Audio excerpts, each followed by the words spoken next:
बिस्मिल्लाहिर्रहमानिर्रहीम। पाकिस्तान में जिस तरह से सियासी हबस है, पाकिस्तान में जिस तरह से सियासी सरगर्मियाँ जारी हैं, पाकिस्तान में जो कोई सियासत के हवाले से हो रहा है, जिस तरह गिरफ़्तारियाँ की जा रही हैं, जिस तरह सियासत में एक इर्तियाश है, एक नफ़रत है, ऐसे में अमेरिका से खबर आई है, पाकिस्तान से मुतल्लक़ खबर है। आफिया सिद्दीकी जो अमेरिका में 86 साल की कैद भुगत रही हैं, उनकी बहन फौजिया सिद्दीकी से अमेरिका में मुलाकात हुई है। आखिरकार आफिया सिद्दीकी का क्या कसूर था कि अमेरिका ने उनको इतनी बड़ी कैद की सज़ा सुना दी। हुआ कुछ यूँ था कि आफिया सिद्दीकी को अमेरिका का दुश्मन करार दिया गया। कराची से वो लापता हुई तो कई माह के बाद अफ़गानिस्तान से उनकी बाजियाबी होती है। आफिया सिद्दीकी कौन थी, थोड़ा सा इस पर बात करते हैं। डॉक्टर आफिया सिद्दीकी एक साइंसदान हैं जिन पर अफ़गानिस्तान में अमेरिकी फ़ौजियों पर हमले का इल्ज़ाम है। मार्च 2003 में अल-कायदा के अहम कमांडर और 9/11 हमलों के मुबैना मास्टरमाइंड खालिद शेख मोहम्मद की गिरफ़्तारी के बाद डॉक्टर आफिया सिद्दीकी अपने 3 बच्चों के हमरा कराची से लापता हो गई थी। आफिया सिद्दीकी की गुमशुदगी के मामले में नया मोड़ उस वक्त आया जब अमेरिका ने 5 साल बाद 2008 में उन्हें अफ़गानिस्तान के सूबे गजनी से गिरफ़्तार करने का दावा किया। अमेरिकी अदालत की दस्तावेज़ात में दावा किया गया था कि आफिया सिद्दीकी के पास से 2 किलो सोडियम साइनाइड कीमियाई हथियारों की दस्तावेज़ात और दीगर चीज़ें बरामद हुई थीं, जिनसे पता चलता था कि वो अमेरिकी फ़ौजियों पर हमलों की मनसूबाबंदी कर रही थीं।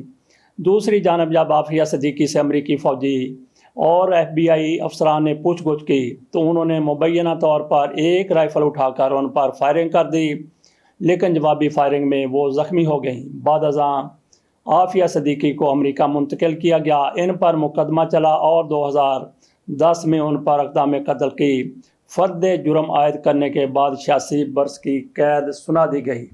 ये आफिया सिद्दीकी का मामला है।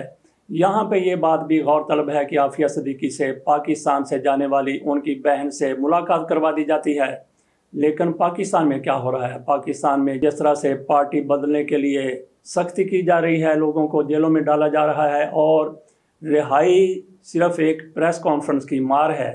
जो ये बात कर देता है कि मैं PTI छोड़ रहा हूँ, उसको घर जाने दिया जाता है।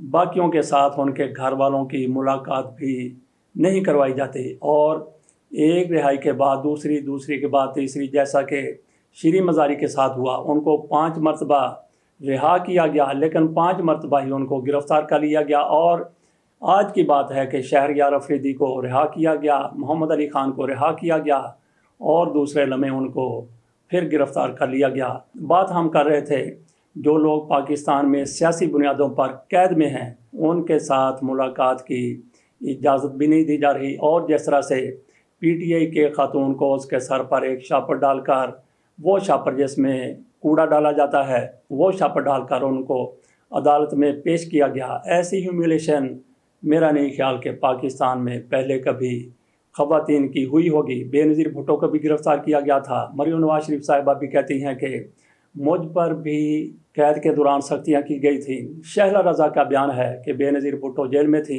ये जनरल ज़िया-उल हक़ का दौर था और बेनज़ीर भुट्टो को जो बाथरूम दिया गया था उसका दरवाज़ा नहीं था। बेनज़ीर भुट्टो के मुताबिक वो वॉशरूम में गई तो सामने पुलिस वाला खड़ा था, तो बेनज़ीर भुट्टो की तरफ से कहा गया तुम तो शर्म करो, एक साइड पर हो जाओ। तो इस तरह से उन दिनों में बेनज़ीर भुट्टो के साथ सख्तियाँ होती थी। और आज फिर बेनज़ीर भुट्टो के बेटे की हुकूमत है, वो इस हुकूमत के वज़ीर ख़ारजा हैं और पीपल्स पार्टी के दम कदम से ये हुकूमत चल रही है। और इस हुकूमत के दौरान जो कुछ हो रहा है वो आपके सामने है। और इसी पार्टी का वज़ीर सेहत इमरान खान की रिपोर्ट के हवाले से क्या क्या यावागोइयाँ करता है और बिलावल भुट्टो ज़रदारी की ऐसे वज़ीर को आशीर्वाद हासिल थी। बाकी हुकूमत की तरफ से कोशिश की जा रही है कि बजट से पहले IMF का प्रोग्राम इनको मिल जाए। वज़ीर-ए-आज़म शहबाज शरीफ की तरफ से IMF के सरबराह से बात की गई, तो इस मौके पर IMF के सरबराह ने कहा कि पहले पाकिस्तान में सियासी इस्तेहकाम, उसके बाद फिर हम आपको प्रोग्राम देने के बारे में सोचेंगे। सियासी इस्तेहकाम किस तरह से आ सकता है? सियासी इस्तेहकाम अगर आता है तो फिर शहबाज शरीफ साहब ये समझते हैं कि हमारी हुकूमत नहीं रहती। इनकी हुकूमत को बरकरार रखने के लिए, इनकी हुकूमत का बरकरार रहना सियासी अदम इस्तेहकाम से मशरूत हो चुका है। सियासी इस्तेहकाम इसी सूरत में आ सकता है कि इमरान खान के साथ ये लोग मुज़ाकरात करें, लेकिन इमरान खान के साथ ये साथ बैठने के लिए तैयार नहीं है। शहबाज शरीफ की तरफ से कहा गया है सियासतदानों के रूप में दहशतगर्दों से मुज़ाकरात नामुमकिन है। ये शहबाज शरीफ साहब की तरफ से उस मौके पर कहा गया है जब इमरान खान की तरफ से एक बार फिर मुज़ाकरात की दावत दी गई है, मुज़ाकरात की बात की गई है और कमेटी कायम की गई है, लेकिन शहबाज शरीफ साहब इनको दहशतगर्द करार दे रहे हैं। हर मामले का हल मुज़ाकरात से निकल सकता है, लेकिन थोड़ी सी सिंसेरिटी होनी चाहिए। ये लोग कितने सिंसियर हैं, बहुत ज़्यादा सिंसियर हैं। किसके साथ?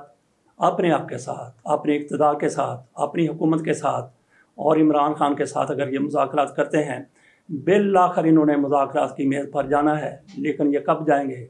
जब इनको यकीन हो जाएगा कि इमरान खान की पार्टी बिल्कुल तबाह हो चुकी है, बिल्कुल ख़त्म हो चुकी है। जिन लोगों को गिरफ़्तार किया गया है वो कह देते हैं कि हम तहरीक इंसाफ के साथ नहीं हैं, तो उनके सारे गुनाह माफ़ हो जाते हैं।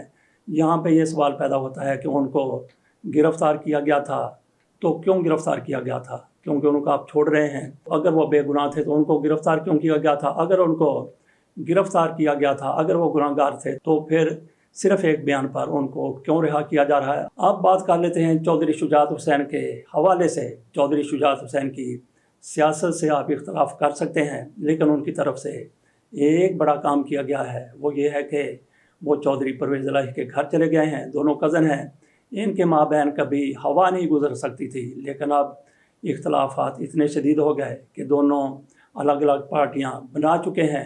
चौधरी शुजात हुसैन अब चौधरी परवेज़ इलाही के घर गए हैं।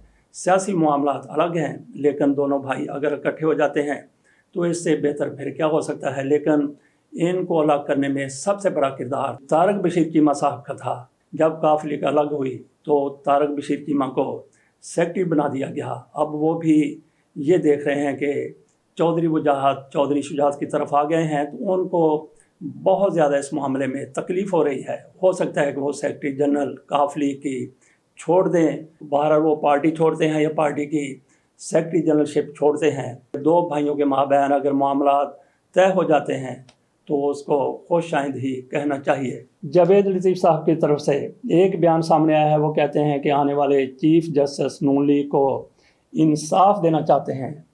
आखिरकार जावेद लतीफ़ को कैसे मालूम हुआ कि आने वाले चीफ जस्टिस काजी फ़ाइज़ साहब नवाज शरीफ को इंसाफ देना चाहते हैं? कौन से इंसाफ देना चाहते हैं जो आज तक मियां नवाज शरीफ को नहीं मिल सका? गो के इस बयान से जावेद लतीफ़ की तरफ से काजी फ़ाइज़ साहब की हमायत ज़ाहिर होती है। साथ साथ काजी फ़ाइज़ साहब पर मियां नवाज शरीफ की किसी भी सूरत में हमायत करने का इल्ज़ाम भी ऐसे साबित होता है। इमरान रियाज को लापता हुए कोई 20-22 दिन हो गए हैं, लेकिन इस हवाले से अभी तक कोई खबर सामने नहीं आ रही कि इमरान रियाज खान कहाँ हैं, किस अदारे के पास हैं। दूसरी तरफ समी इब्राहिम भी इसी तरह से लापता हुए थे, लेकिन वो छठे रोज़ अपने घर वापस आ गए। उनकी हालत क्या है? वो हॉस्पिटल में दाखिल हैं। अल्लाह ताला उनको सेहत और तंदरुस्ती दे। उनके साथ दौरान हिरासत या वो यहाँ कहीं भी थे, इस दौरान क्या हुआ? क्या समी इब्राहिम साहब इस हवाले से कोई गुफ्तगू करेंगे? बाकी नाजरीन, ये एक मामला भी है कि अमजद शुएब साहब रोज़ाना 2 नहीं तो 1 व्लॉग ज़रूर किया करते थे। चंद दिन हुए हैं जब से गिरफ्तारियों में ज़ोर आया है और प्रेस कॉन्फ्रेंस हो रही है, उसके बाद से जनरल अमजद शुएब साहब अपना व्लॉग नहीं कर रहे। क्या उन पर कोई दबाव है या फिर वो रेस्ट करना चाहते हैं? अगले व्लॉग में हम इस पर बात करेंगे कि तहरीक इंसाफ को कौन से लोग छोड़ रहे हैं, उनकी कैटेगरीज क्या हैं। लेकिन तहरीक इंसाफ को कई ऐसे लोग भी छोड़ गए जो कभी तहरीक इंसाफ का हिस्सा नहीं थे। उनमें एक हुसैन इलाही हैं, ये चौधरी वजाहत के बेटे हैं। वो कभी तहरीक इंसाफ में नहीं रहे। उनकी तरफ से भी ऐलान आ गया कि मैं तहरीक इंसाफ छोड़ रहा हूँ। और फिरदौस आशिक अवान साहबा, जिनको सूबाई टिकट नहीं मिला था, उन्होंने उसी वक्त शदीद रद्द-ए-अमल का इजहार किया था, तो उनको पार्टी से निकाल दिया गया था। वो उसके बाद से अब तक वो 3 दफ़ा तहरीक इंसाफ को छोड़ चुकी हैं। और फिर तहरीक इंसाफ को छोड़ने वाले सैफुल्लाह नियाज़ी सेनेटर थे, वो तहरीक इंसाफ में वापस आ चुके हैं। असद उमर, उनकी वापसी भी हो चुकी है। और फिर ابرار الحق کے بارے میں جو کچھ کہا جا رہا تھا، ابرار الحق برطانیہ میں موجود ہیں، وہاں سے ان کا بیان آیا ہے۔ وہ کہتے ہیں کہ تحریک انصاف کے کارکن آج بھی میرے ساتھ پیار کرتے ہیں، میں بھی ان کے ساتھ گھل مل گیا ہوں۔ اس سے یہی ظاہر ہوتا ہے کہ ابرار الحق بھی تحریک انصاف سے دور نہیں ہوئے۔ تو جو اب تک تحریک انصاف کو چھوڑ چکے ہیں، ان میں بڑے لیڈروں اور عام کارکنوں کو ملا لیا جائے تو ساری تعداد 100 کے قریب بنتی ہے۔ ان میں سے کتنے ہیں جو تحریک انصاف کو واقعی چھوڑ چکے ہیں؟ جیسا کہ عمران خان کی طرف سے کہا جا رہا ہے کہ ان پر بہت زیادہ دباؤ ہے، اور عمران خان کی طرف سے یہ بھی کہا گیا ہے کہ کارکن اور لیڈر اپنے آپ کو محفوظ رکھنے کے لیے جہاں بھی ان کو جائے پناہ ملتی ہے وہاں پر چلے جائیں، اور عمران خان کی طرف سے بھی ایسے لوگوں سے کہا گیا ہے کہ اگر وہ سختیاں برداشت نہیں کر سکتے تو سر دست وہ تحریک انصاف سے لا تعلق بھی ہو جائیں تو کوئی معاملہ، کوئی مسئلہ نہیں ہے۔ تو ناظرین، جو لوگ تحریک انصاف کو چھوڑ گئے ہیں، میں سمجھتا ہوں کہ ان میں سے 10% ایسے ہیں جو تحریک انصاف کو واقعی چھوڑ گئے ہیں، باقی سارے کے سارے تحریک انصاف میں کسی بھی وقت واپس آ جائیں گے۔ اجازت دیجیے، اللہ حافظ۔